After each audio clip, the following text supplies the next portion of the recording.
جان نثار کے نیکسٹ آنے والے ایپیسوڈ میں آپ دیکھیں گے کہ نوشروہ کے بابا سائی کی طبیعت بہت زیادہ خراب ہو جائے گی۔ جب وہ ان کی عیادت کے لیے حویلی جائے گا تو ان سے کہے گا کہ بابا سائی اپنا خیال رکھا کریں، اپنی کیا حالت بنا لی ہے، بچے بھی آپ کو دیکھ کر بہت پریشان ہیں۔ اس پر نوشروہ کے بابا سائی کہیں گے ہاں مجھے بچوں کی ہی تو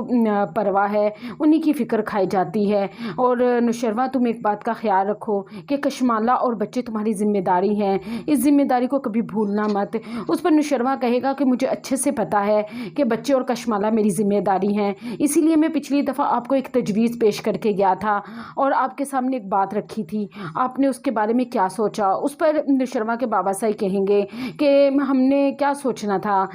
کشمالہ نے اپنی غلطی کی ہم سے معافی مانگ لی ہے اور وہ اسی حویلی میں رہنا چاہتی ہے، وہ کسی اور سے نکاح نہیں کرنا چاہتی،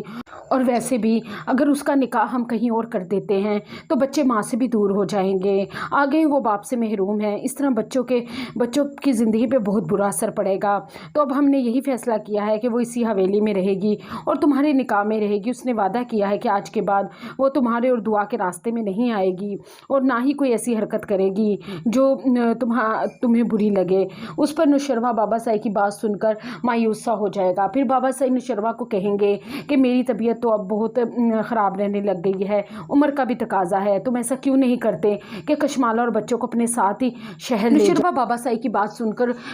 چپ سا ہو جائے گا، لیکن اسے پتا ہے کہ کشمالہ سدھرنے والی نہیں ہے، لیکن وہ بابا سائی کی طبیعت کے آگے مجبور ہوگا اور کشمالہ اور بچوں کو لے کر شہر آ جائے گا اور ایک بات کشمالہ کو اچھے سے سمجھا دے گا کہ تم بابا سائی اور اماں سائی کو تو بیوقوف بنا سکتی ہو لیکن مجھے نہیں، لیکن آج کے بعد اگر تم نے دعا کے ساتھ کچھ بھی کرنے کی کوشش کی تو مجھ سے برا کوئی نہیں ہوگا، تب میں اپنے بابا سائی اور اماں سائی کا بھی لحاظ نہیں کروں گا اور ان بچوں کا بھی نہیں۔ کشمالہ